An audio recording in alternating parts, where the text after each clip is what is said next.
오늘 이 시간에는 은혜 언약 그 14번째 시간으로 은혜와 진리라는 제목을 가지고 본문 말씀인 요한복음 1장 14절로 17절 말씀을 통해서 하나님께서 저와 여러분에게 주시는 말씀 함께 나누도록 하겠습니다.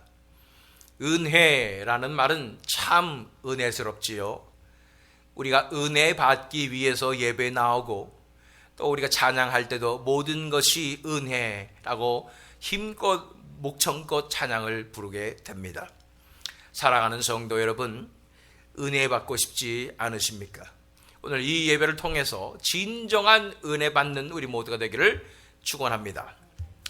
그런데 성경에서 말하는 은혜의 의미에 대해서 우리가 정확하게 이해할 필요가 있겠습니다. 우리가 은혜 받기를 원하면서도 사실은요, 실상 우리 마음속 깊숙한 곳에서부터 하나님의 은혜를 지금 거부하고 있을 수 있다는 사실을 아십니까? 은혜의 사전적인 의미는 무엇입니까? 누군가로부터 도움을 받는다는 것이고 값없이 배품을 받는 것이지요. 좀 더 쉽게 표현하자면 신세를 지는 것입니다. 그런데 생각보다 많은 분들이 신세 지는 것을 참 싫어합니다. 그 이면에는 다른 사람들이 나에게 신세 지는 것이 너무 싫기 때문에 나도 다른 사람들의 신세 지는 것을 싫어한다는 것이죠. 우리 서로 제 앞가림은 합시다, 이런 생각을 하게 되는 것이죠. 또한 나는 다른 사람들의 도움이 없어도 잘 살 수 있다는 자신감이 있는 것입니다. 또 다른 사람들의 도움을 받는 일은 너무나 또 자존심 상하는 일이기도 한 것이죠.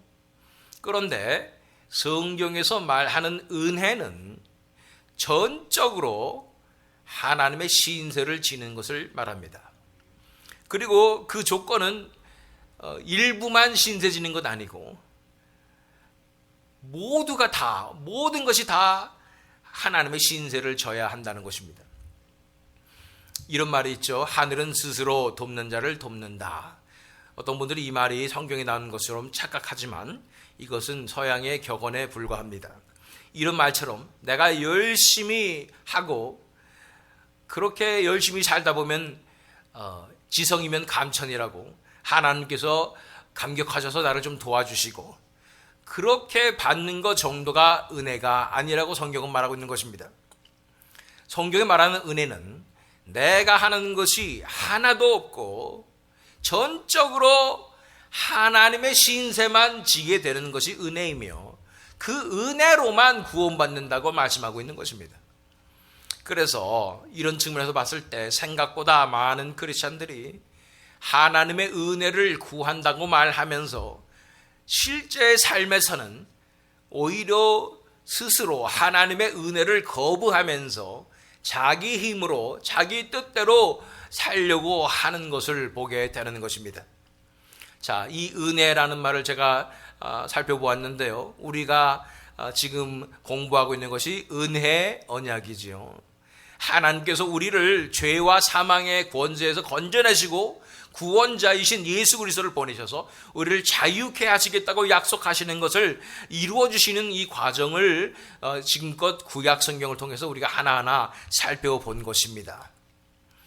이제 조금씩 하나님께서 그 약속을 어떻게 이루시는지 우리가 처음부터 살펴본 것이죠. 처음에 이 원형 복음으로부터 시작해서 노아 언약, 아브라함 언약, 모세 언약을 거쳐서 다윗 언약과 메시아의 언약까지 지난 시간까지 살펴본 것입니다. 이제 우리는 드디어 신약 성경으로 향합니다. 하나님께서 약속하시고 준비하신 그 구원자, 그 메시아를 이 땅에 보내신 것입니다.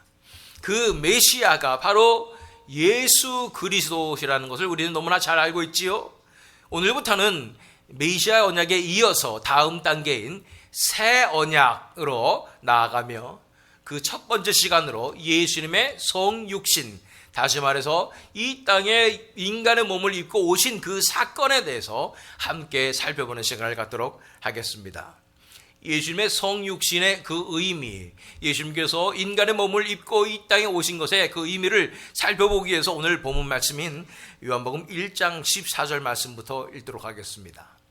말씀이 육신이 되어 우리 가운데 거하심에 우리가 그의 영광을 보니 아버지의 독생자의 영광이요 은혜와 진리가 충만하더라. 15절 요한이 그에 대하여 증언하여 외쳐 이르되 내가 전에 말하기를 내 뒤에 오시는 이가 나보다 앞선 것은 나보다 먼저 계심이라 한 것이 이 사람을 가리킴이라 하니라. 이 예수님에 대해서 설명하기를 말씀이 육신이 되어 우리 가운데 거하심에 라고 말씀하고 있는 것입니다. 말씀이 육신이 되어 우리 가운데 사신다는 거죠. 이 말씀이 도대체 무엇인가? 이것을 이해하기 위해서는 이 요한복음 1장 시작하는 1절부터 3절 말씀을 읽을 필요가 있겠습니다. 태초에 말씀이 계시니라. 이 말씀이 하나님과 함께 계셨으니 이 말씀은 곧 하나님이시니라. 그러니까 태초에 하나님과 함께 계셨고 만물이 그로 말미암아 지은 바 되었으니 지은 것이 하나도 그가 없이는 된 것이 없느니라. 자, 이걸 있는 그대로 우리 신학적 지식 뭐 이런 거 다 빼고 있는 그대로 문맥을 따라서 한번 이 의미를 찾아보기를 원합니다. 태초에 말씀이 계시니라. 처음에 애초에 말씀이 있었어요. 근데 이 말씀이 하나님과 함께 계셨어요. 근데 말씀이 하나님과 함께 계셨는데 이 말씀이 또 하나님이세요. 또 태초에 말씀이 계셨는데 말씀이 하나님과 함께 계셨는데 이 말씀이 또 하나님이신 거예요.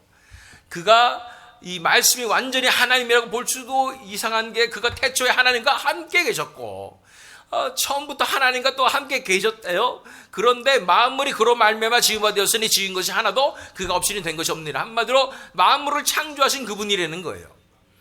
누구실까요? 이 말씀은 이리 보고 저리 봐도 여기를 보고 저기를 봐도 예수님입니다. 예수 그리스도신 거예요. 그래서 말씀이신 예수 그리스도, 이 예수 그리스도가 처음부터 하나님과 함께 계셨으며 이 예수 그리스도는 곧 하나님이시고 삼위일체 하나님 제2위격인 성자 하나님이시고 그가 하나님과 함께 계셨고 그로 인하여 만물이 창조된 바로 그분 예수 그리스도가 말씀이라고 말씀하시는 것입니다. 자, 그런데 이 본문 말씀, 이 요한복음 1장 14절 말씀을 보면 말씀이 육신이 되어 우리 가운데 거하심에 그 말씀이 육신을 입고 이 땅에 내려오신 것, 성육신하서 내려오신 것이 그래서 우리 가운데 거하시고 우리 가운데 사신 그분이 바로 예수 그리스도신 것입니다. 그런데 우리가 그의 영광을 보니 아버지의 독생자의 영광이요 라고 말하고 있는 것입니다. 그 영광, 그분에게 빛나는 그 영광을 바라보니 아버지의 독생자의 영광이라고 말하고 있다는 것입니다. 이 뒤에 우리 본문 말씀인 14절부터 17절 그 뒤에 바로 나와 있는 그 18절 말씀입니다. 본래 하나님을 본 사람이 없으되 아버지 품속에 있는 독생하신 하나님이 나타내셨느니라.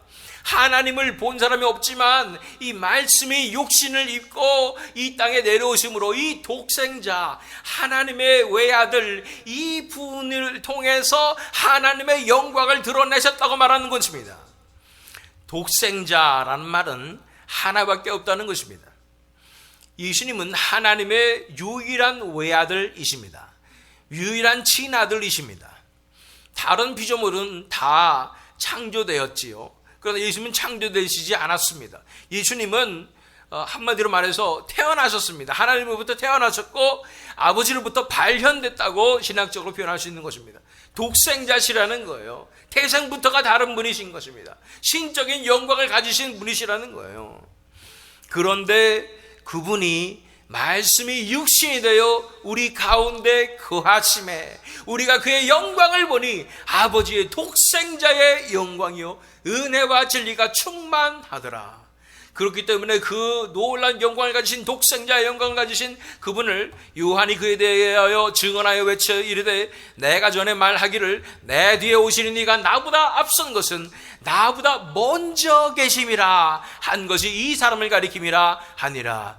세례 요한이 먼저 태어났지요. 우리가 복음서를 통해서 알 수 있습니다. 그런데도 불구하고 세례 요한은 예수님이 자기보다 먼저 나셨대요. 왜 그렇습니까? 예수님이 원래부터 계셨던 성자 하나님, 온 땅을 창조하신 창조주, 그 이 삼위일체 이격의 성자 하나님이시기 때문인 것입니다. 자, 그 뒤에 16절로 갑니다. 우리가 다 그의 충만한 데서 받으니 은혜 위에 은혜로라. 율법은 모세로 말미암아 주어진 것이요 은혜와 진리는 예수 그리스도로 말미암아 온 것이라. 자, 그런데 16절에 우리가 다 그의 충만한 데서 받으니 라고 말하고 있습니다. 그에게는 충만함이 있습니다. fullness, 영어로 말하면 다 채워지는 그 충만함이 있는데, 이것은 그의 신성으로부터 오는 신적인 충만함인 것입니다. divine fullness, 이런 신적인 충만함이 그 안에 있고, 그걸 통해서 우리가 은혜를 받게 되는 것이죠. 우리가 다 그의 충만한 데서 받으니, 그의 충만하심에 따라서 우리는 그로부터 받게 되는 것입니다. 이 충만함에 대해서 골로새서 2장 9절로 10절 말씀 읽겠습니다. 그리스도 안에 온갖 충만한 신성이 몸이 되어 머물고 계십니다. 여러분도 그분 안에서 충만함을 받았습니다. 그리스도는 모든 통치와 권세의 머리이십니다. 그분의 충만함으로 인하여 우리도 그로부터 충만함을 받고 은혜를 받는 역사가 일어나는 것이, 이것이 바로 독생자의 영광이요 그 은혜가 충만한 예수 그리스도의 모습이라는 사실을 우리가 볼 필요가 있는 것입니다. 근데 보니까 우리가 다 그의 충만한 데서 받으니 은혜 위에 은혜로라 라고 말하고 있습니다. 이것이 은혜 위에 은혜로라, 이것에 대해서 성경학자들 사이에 무슨 뜻인가 해석이 여러 갈래가 있습니다. 첫 번째 해석은 은혜가 있었지만 그 위에 겹겹이 쌓이는 은혜를 표현하고 있다고 말하고 있는 것입니다. 더 큰 은혜가 계속 쌓이고 있는 모습이라는 것입니다.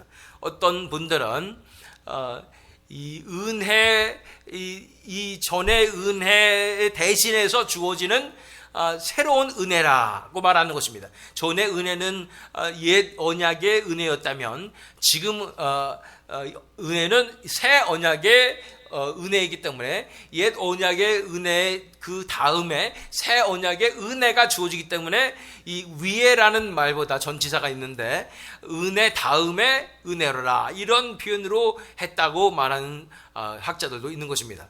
그러나 가장 타당하다고 느껴지는 해석은 옛 언약의 은혜 그 위에 새 언약의 은혜까지 덧입혀진 놀라운 충만한 은혜가 그분 안에 있다고 말씀하고 있는 것입니다.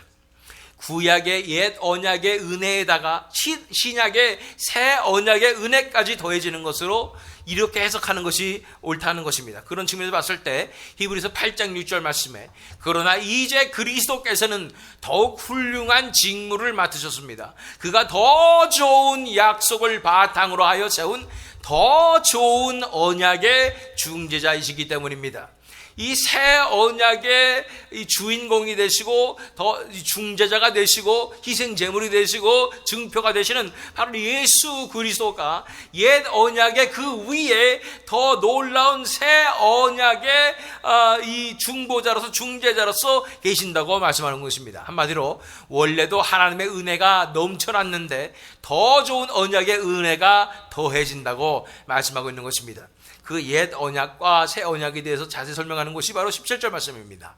율법은 모세로 말미암아 주어진 것이요 은혜와 진리는 예수 그리스도로 말미암아 온 것이라.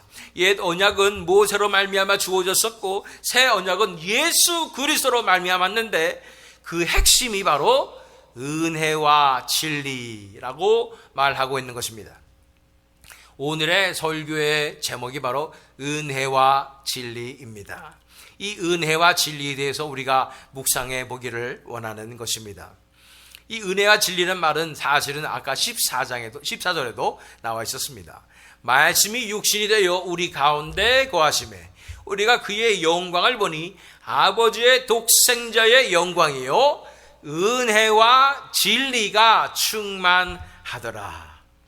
이 은혜와 진리가 무엇일까요? 어떤 교회는 교회 이름을 아예 은혜와 진리 교회 이렇게 지은 교회도 있습니다.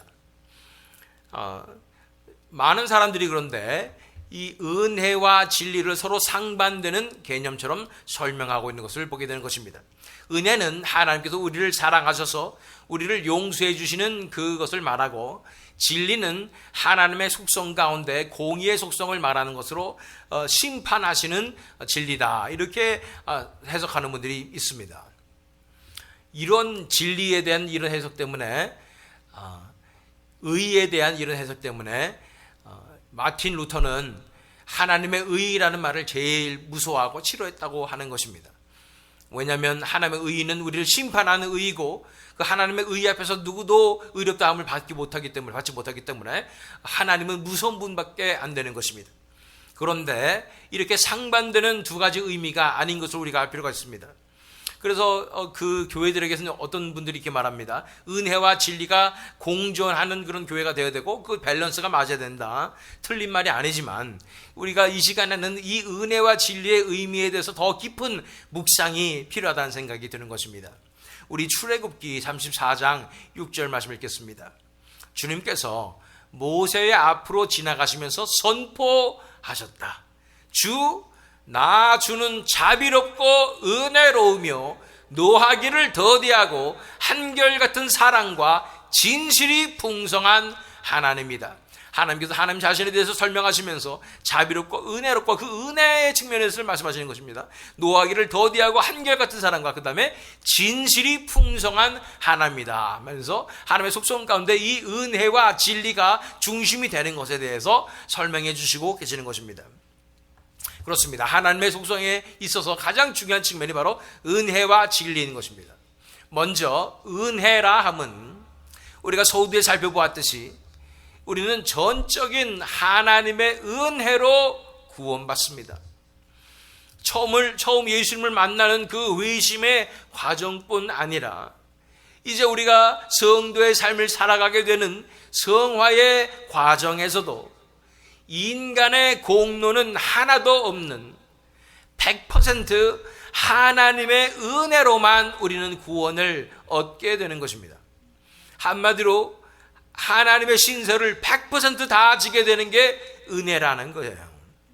100% 하나님의 은혜만을 의지해야 합니다. 99% 하나님의 은혜고 1% 우리의 노력, 이거 아니라는 거예요. 100% 하나님의 은혜만을 의지해야 한다고 말씀하는 것입니다. 그렇게 천부여 의지없어서 손들고 옵니다. 주 나를 박대하시면 나 어디 가릴까 하는 그 태도로 나와서 주님 두 손 두 발 다 들었어요. 나는 할 수 없습니다. 하나님 나를 불쌍히 여기시고 은혜를 내려 주시옵소서 하는 자에게 100% 은혜를 베풀어 주셔서 하나님께 전적으로 신세지게 되는 게 은혜라는 것입니다. 빈손 들고 앞에가 십자가를 붙드네. 내가 할 수 있다는 모든 생각들과 나의 지금까지 살았던 노력과 이 모든 것들이 다 내려놔지고 빈손 들고 하나님 앞에가 은혜를 구할 때 하나님께서 전적으로 은혜를 베풀어 주시는 것이 은혜라는 것입니다. 자, 이 은혜를 살펴보았다면 은혜만 있는 것이 아니라 진리라는 속성이 중요하다는 것입니다. 진리는 하나님의 이 진실이며 진심입니다. 하나님의 뜻입니다. 그리고 이것을 복음의 진리로서 우리에게 주셨습니다. 이 절대로 타협될 수 없는 것은 하나님의 뜻이며 하나님의 섭리이며 하나님의 계획입니다. 타협할 수 없는 것이 하나님의 뜻과 하나님의 말씀인 것입니다. 이 은혜의 언약, 이 우리 은혜의 언약 시리즈 하고 있잖아요. 은혜의 언약. 언약에 해당하는 것이 바로 이 진리인 것입니다. 하나님의 약속이 이루어지는 것이며 하나님의 말씀에 이루어지는 것입니다. 이것이 바로 진리라는 것입니다. 하나님의 어떠한 누리심을 드러내며 이 땅을 창조하신, 우리 온 천하 만물을 창조하신 그 하나님의 목적이 드러나며 하나님께서 어떻게 구원하실 것인가, 어떻게 자신의 아들을 희생하실 것인가가 다 드러나는 것이 진리이고, 이 진리를 통해서 우리가 자유케 되는 줄로 믿습니다. 이 진리에는 놀라운 능력이 나타나는 줄 믿습니다. 진리를 통해서 우리 눈이 열리게 되는 줄로 믿습니다. 이것이 바로 진리라는 증인이라는 것입니다. 그런데 이 은혜와 진리가 독생자이신 메시아로 오신 바로 예수님 안에 충만하다고 말씀하여 주시는 것입니다. 우리 골로새서 1장 18절 19절 말씀을 보면 그분은 교회라는 몸의 머리이십니다. 그는 근원이시며, 누구예요 이분이? 예수님이죠. 죽은 사람들 가운데서 제일 먼저 살아나신 분이십니다. 이는 그분이 만물 가운데서 으뜸이 되시기 위함입니다. 하나님께서는 그분 안에 모든 충만함을 머무르게 하시기를 기뻐하시고, 그분 안에 충만함이 머물러 있고 은혜와 진리가 충만한 것입니다. 그분으로 인하여 우리는 은혜와 진리의 그 충만함의 은혜를 받게 되는 것입니다. 이런 측면에서 봤을 때 진정한 하나님의 교회는 이 하나님의 이 두 속성인 은혜와 진리, 우리 주 예수 그리스도의 속성인 은혜와 진리가 동시에 선포되는 교회여야 함을 믿습니다. 인간의 노력이나 선함이 아닌 100% 하나님의 은혜임이 선포되어야 합니다. 100% 하나님의 은혜인데 우리가 자랑할 것이 무엇이겠습니까? 말만 하면은 자기 자랑이고 자기 생각이고 내가 뭘 했고 이런 걸 어떻게 자랑할 수가 있겠습니까? 하나님의 은혜로만 이루어진 것입니다. 또한 그런 말씀을, 진리의 말씀은 무엇입니까? 우리는 전적으로 타락한 죄인들이고 우리 안에 선한 것이 하나도 없다는 그 진리가 선포되고, 오직 하나님 한 분만 선하시며 그분의 전적인 은혜로만 우리가 구원받는다는 그 복음의 진리가 선포되어야 되는 것입니다.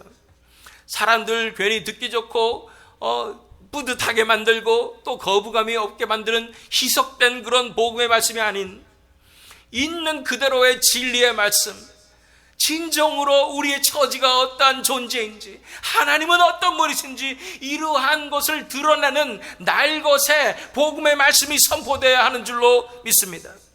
그러한 진리의 말씀이 있는 그대로 선포되어야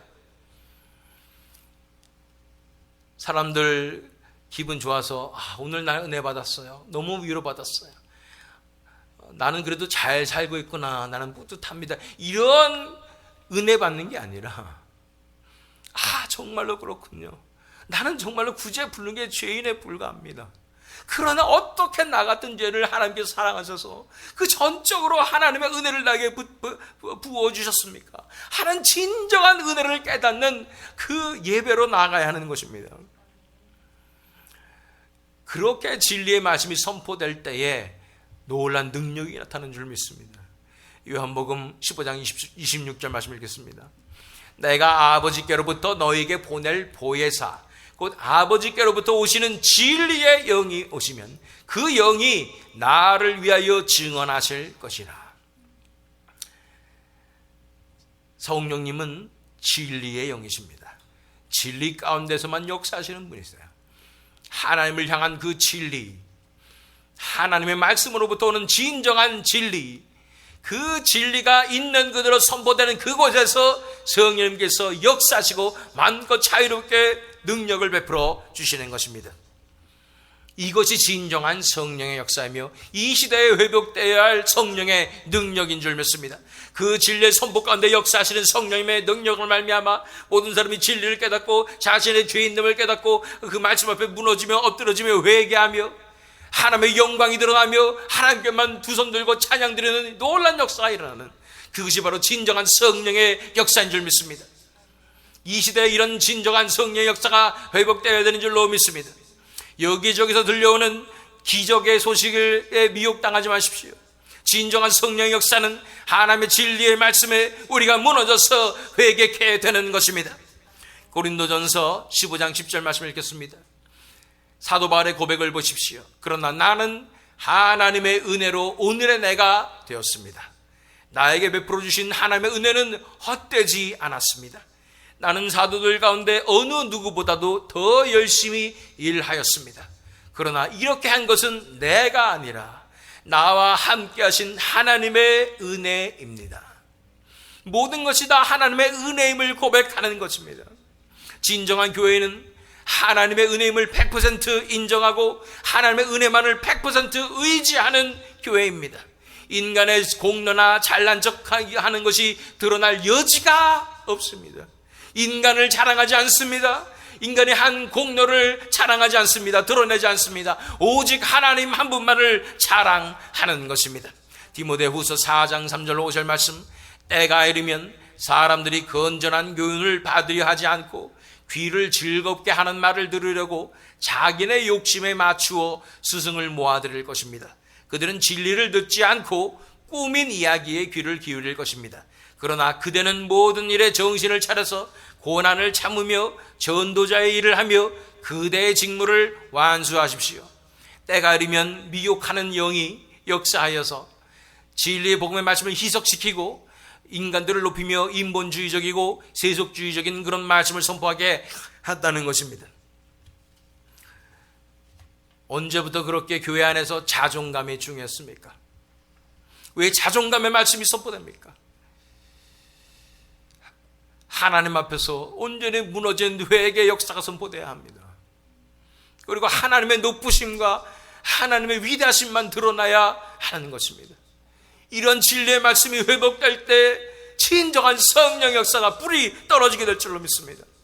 이런 희석된 복음, 타협된 진리로 변질되는 것이 바로 현대교회를 미혹하는 사탄의 공격인 것을 바라보십시오.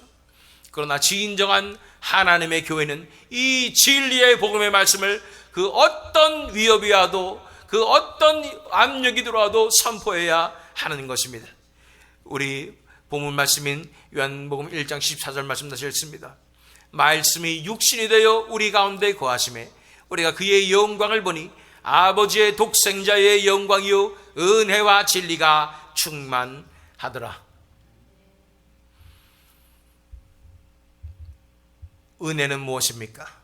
진정한 은혜는, 진정으로 은혜 받는 것은 하늘로부터 오는 은혜를 받는 것입니다. 그 은혜는 그저 우리가 감동받는 것이나 마음이 울컥한 정도가 아닙니다. 괜시리 우리 마음이 행복해지거나 뿌듯해지거나 기쁨으로 넘치는 정도도 아닙니다. 진정으로 은혜 받는 것은 내 인생이 무너지고 변화되는 것입니다.